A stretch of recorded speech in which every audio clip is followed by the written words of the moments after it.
ആരാന്ന് വെച്ചാ മര്യാദയ്ക്കുള്ള കാശെടുത്ത് ഈ മേശപ്പുറത്തോട്ട് ഇട്ടില്ലായങ്ങളുണ്ടല്ലോ, വിവരം അറിയും. കൊച്ചകത്ത് കിടക്കും, ഉണ്ടയും വെള്ളവും തിന്നും. എന്നെ അത് കാണണോ രവി സാറിന്? യൂസഫ്, ഇതെന്റെ ചെക്കാണ് 50,000. Take this and give the original.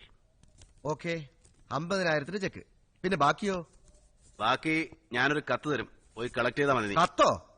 ഒരുമാതിരി ആളെടാ കത്ത്. നിന്റെ അപ്പൻ കന്നൊഴുകാരൻ ചാക്കോയുടെ പേർക്ക്. എന്താ വേണോ നിനക്ക്? നായേ, എടുക്കണ ചെക്ക്.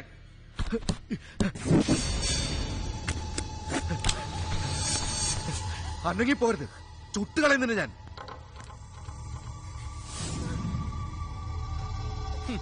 കാശില്ലെങ്കിൽ വേണ്ടടാ. ഇവളോട് പറഞ്ഞീ, ഇപ്പൊ നിന്റെ കൂടെ പൊറുക്കുന്നത് പോലെ നാളെ ഞങ്ങളുടെ കൂടെ വന്ന് മാറി മാറി പൊറുക്കാൻ പറയണ ഇവളോട്.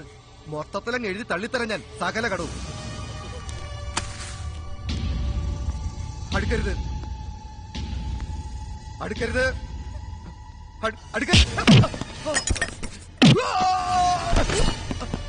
रवि जी मत मार। रवि जी नहीं मत मार।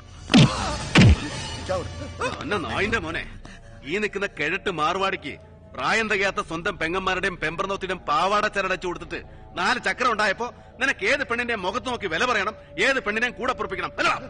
भगवान इसको छोड़ दो, इसको माफ कर दो। മാറി നിൽക്കണോ? പറടാ ചക്ര തരാൻ. देगा देगा अभी देगा। देखो मैं अभी चेक देता हूँ। हे भगवान, ये लो चेक, ये लो।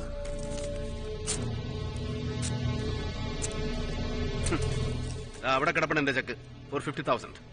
വേണമെങ്കിൽ എടുത്ത് നക്കാൻ നിനക്ക്. എടാ പുല്ലേ, നീ നോക്കിക്കോ, മറ്റത്തിൽ രാജനായി പറയുന്നത്. ദേ, ഇത് ഞാൻ പകരം ചെയ്തില്ലെങ്കിലുണ്ടല്ലോ.